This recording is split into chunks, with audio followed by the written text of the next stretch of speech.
بسم اللہ الرحمن الرحیم۔ کروڑ درود و سلام نبی پاک صلی اللہ علیہ وآلہ وسلم کی ذات اقدس پر۔ شاہ جنفو دیکھنے والے تمام دوست احباب کو السلام علیکم ورحمۃ اللہ وبرکاتہ۔ ایک مرتبہ حضرت جبرائیل علیہ السلام نبی پاک صلی اللہ علیہ وآلہ وسلم کی خدمت میں حاضر ہوئے اور اللہ کے محبوب صلی اللہ علیہ وآلہ وسلم نے محسوس کیا کہ حضرت جبرائیل علیہ السلام کچھ غم زدہ ہیں۔ آپ صلی اللہ علیہ وآلہ وسلم نے پوچھا، اے جبرائیل کیا معاملہ ہے؟ میں آج آپ کو غم زدہ دیکھتا ہوں۔ تو حضرت جبرائیل علیہ السلام نے کیا جواب دیا اور آپ اتنا غم زدہ کیوں تھے؟ اس بارے میں مکمل تفصیل جاننے کے لیے آپ سے گزارش ہے کہ آپ ہماری آج کی اس ویڈیو کو آخر تک لازمی دیکھیے گا۔ آگے بڑھنے سے پہلے آپ تمام احباب سے گزارش ہے کہ اگر آپ نے ابھی تک اپنے چینل شاہ جنفو کو سبسکرائب نہیں کیا تو جلدی سے اسے سبسکرائب کر لیں اور ساتھ بنی گھنٹی کو دبا کر آل پہ لازمی سے کلک کر دیں۔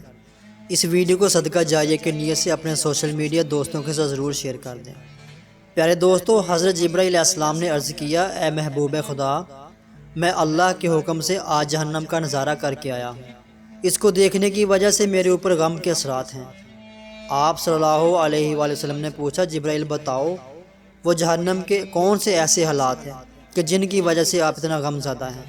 عرض کیا، اے اللہ کے نبی، میں نے دیکھا کہ جہنم کے اندر 7 درجے ہوں گے۔ ان میں سے جو سب سے نچلا درجہ ہوگا اس کے اندر اللہ تبارک و تعالیٰ منافقوں کو رکھیں گے، اور اس کے اوپر والے 6 درجے میں اللہ تبارک و تعالیٰ مشرک لوگوں کو رکھیں گے۔ اس کے اوپر والے درجے میں اللہ تبارک و تعالیٰ آتش پرستوں کو رکھیں گے، اور اس کے اوپر والے درجے میں یہودیوں کو ڈالیں گے، اور اس کے بعد والا جو درجہ ہے اس میں عیسائیوں کو ڈالا جائے گا۔ یہ کہہ کر حضرت جبرائیل علیہ السلام خاموش ہو گئے۔ تو نبی پاک صلی اللہ علیہ وآلہ وسلم نے پوچھا کہ اے جبرائیل، یہ بتاؤ کہ پہلے درجے میں کون لوگ ہوں گے؟ تو حضرت جبرائیل علیہ السلام نے عرض کیا، اے اللہ کے رسول صلی اللہ علیہ وآلہ وسلم، سب سے اوپر والے درجے یعنی پہلے درجے میں اللہ تبارک و تعالیٰ آپ کی امت کے گناہ گار لوگوں کو ڈالیں گے۔ جب آپ صلی اللہ علیہ وآلہ وسلم نے یہ سنا کہ میری امت کے گناہ گاروں کو بھی اللہ تعالیٰ جہنم میں ڈالے گا تو آپ صلی اللہ علیہ وآلہ وسلم بہت زیادہ غمگین ہوئے اور اللہ کے حضور دعا کرنا شروع کر دی۔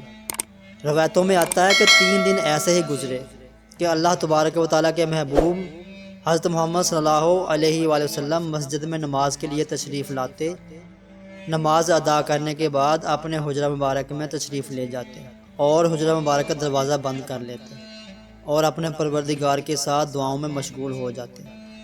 تمام صحابہ کرام رضی اللہ تعالیٰ عنہ یہ منظر دیکھ کر بہت حیران اور پریشان بھی ہوتے کہ حضرت محمد صلی اللہ علیہ وآلہ وسلم پر یہ کیا خاص کیفیت ہے کہ جس کی وجہ سے آپ کسی سے بات چیت بھی نہیں کرتے اور نماز کے بعد حجرہ مبارک کی تنہائی اختیار کر لیتے ہیں، گھر میں بھی تشریف نہیں لے جاتے، یہ کیا معاملہ ہے؟ جب تیسرا دن ہوا تو سیدنا حضرت ابوبکر صدیق رضی اللہ تعالیٰ عنہ سے برداشت نہ ہو سکا۔ وہ آپ صلی اللہ علیہ وآلہ وسلم کے حجرہ مبارک کے دروازے پر تشریف لائے اور دستک دی اور کہا، السلام علیکم لبیک یا رسول اللہ، یعنی اللہ کے محبوب حضرت محمد صلی اللہ علیہ وآلہ وسلم، میں حاضر ہوں۔ اندر سے کوئی جواب نہیں ملا تو حضرت ابوبکر صدیق رضی اللہ تعالیٰ عنہ غمگین چہرے کے ساتھ واپس تشریف لاتے ہیں اور انہوں نے روتے ہوئے جا کر حضرت عمر بن خطاب رضی اللہ تعالیٰ عنہ سے کہا کہ میں حضرت محمد صلی اللہ علیہ وآلہ وسلم سے مل کر آ رہا ہوں۔ انہوں نے اس وقت میں اسلام کا کوئی جواب نہیں دیا، لہٰذا آپ جائیں، ممکن ہے آپ کو اسلام کا جواب مل جائے۔ چنانچہ حضرت عمر رضی اللہ تعالیٰ عنہ حجرہ مبارک کے دروازے پر تشریف لاتے ہیں۔ انہوں نے بھی اونچی آواز سے 3 مرتبہ اسلام کہا، مگر اس بار بھی آپ صلی اللہ علیہ وآلہ وسلم کی طرف سے کوئی جواب نہ آیا، اور وہ بھی یہی سمجھے کہ ابھی دروازہ کھولنے کی اجازت نہیں ہے، لہٰذا آپ بھی بوجھل آنکھوں کے ساتھ واپس تشریف لے آتے ہیں۔ واپسی پر ان کی ملاقات حضرت سلیمان فارسی رضی اللہ تعالیٰ عنہ سے ہوئی۔ حضرت عمر بن خطاب رضی اللہ تعالیٰ عنہ نے ان سے کہا، اے سلیمان، آپ کے بارے میں نبی پاک صلی اللہ علیہ وآلہ وسلم نے ارشاد فرمایا کہ سلیمان میرے اہل بیت میں سے ہیں، اس لیے آپ جائیں اور دروازہ کھلوانے کی کوشش کریں۔ حضرت سلیمان فارسی رضی اللہ تعالیٰ عنہ بھی تشریف لے جاتے ہیں لیکن کوئی جواب نہیں آتا تو انہوں نے حضرت علی رضی اللہ تعالیٰ عنہ سے کہا کہ آپ حضرت محمد صلی اللہ علیہ وسلم کے پاس جائیں اور ان سے ملاقات کرنے کی کوشش کریں، شاید وہ آپ کی آواز سن کر دروازہ کھول دیں۔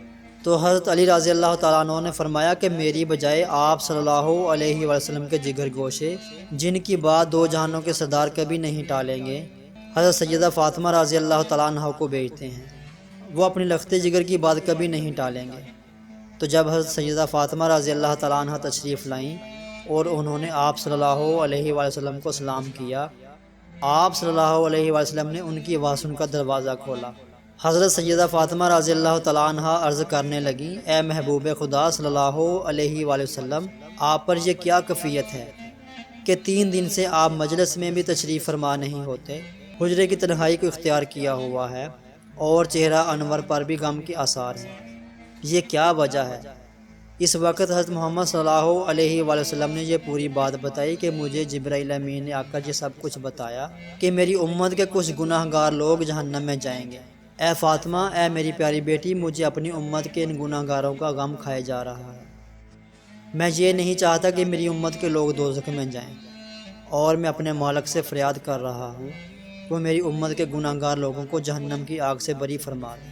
یہ کہہ کر آپ صلی اللہ علیہ وآلہ وسلم نے اپنے رب کے حضور لمبا سجدہ فرمایا، اور اس سجدے کے اندر بھی رو رو کر اپنی اس امت کے لیے بخشش طلب کر رہے تھے۔ بالآخر اللہ تبارک و تعالیٰ کی طرف سے حضرت جبرائیل علیہ السلام حاضر ہوتے ہیں اور عرض کرتے ہیں، وَلَسَوْفَ يُؤْتِيكَ رَبُّكَ فَتَرْضَىٰ۔ ارشاد ہوا، اللہ تبارک و تعالیٰ آپ کو اتنا عطا فرمائے گا کہ آپ راضی ہو جائیں گے۔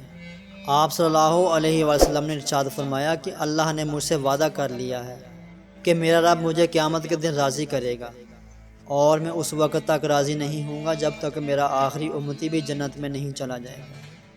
سبحان اللہ، میرے آقا دو جہاں حضرت محمد صلی اللہ علیہ وسلم کتنی عظیم ہستی ہیں، جو ہم جیسے گناہ گاروں کے لیے روتے رہے، جنہوں نے ہمارے لیے سجدوں میں گر کر رو رو کر دعائیں کی، ہماری خاطر انہوں نے اللہ کے حضور گڑ گڑا کر دعائیں مانگی۔ ہم کتنے خوش نصیب ہیں کہ اللہ نے ہمیں حضرت محمد صلی اللہ علیہ وسلم کی امت میں پیدا فرمایا۔ لہٰذا ہمیں بھی چاہیے کہ ہم نبی پاک صلی اللہ علیہ وسلم کے بتائے ہوئے طریقوں اور آپ صلی اللہ علیہ وسلم کے بتائے ہوئے راستے پر چلیں، ہر وہ نیک کام کریں جس سے ہماری دنیا اور آخرت سنور جائے۔ دوستو، امید کرتے ہیں ہماری آج کی یہ ویڈیو آپ کو پسند آئی ہوگی۔ اس ویڈیو کے حوالے سے اپنی پسندیدگی کا اظہار اس ویڈیو کو لائک اور شیئر کر کے ضرور کیجیے گا۔ آخر میں دعا ہے کہ اللہ پاک ہمیں نیک اعمال کرنے اور آخرت کی تیاری کرنے کی توفیق عطا فرمائے، آمین ثم آمین۔ اس ویڈیو کا متعلق اپنی رائے کمنٹ سیکشن میں ضرور دیں۔ دوبارہ ملیں گے ایک نئی معلوماتی سبق آموز اور اسلامی ویڈیو کے ساتھ۔ اللہ ہم سب کا حامی و ناصر ہو۔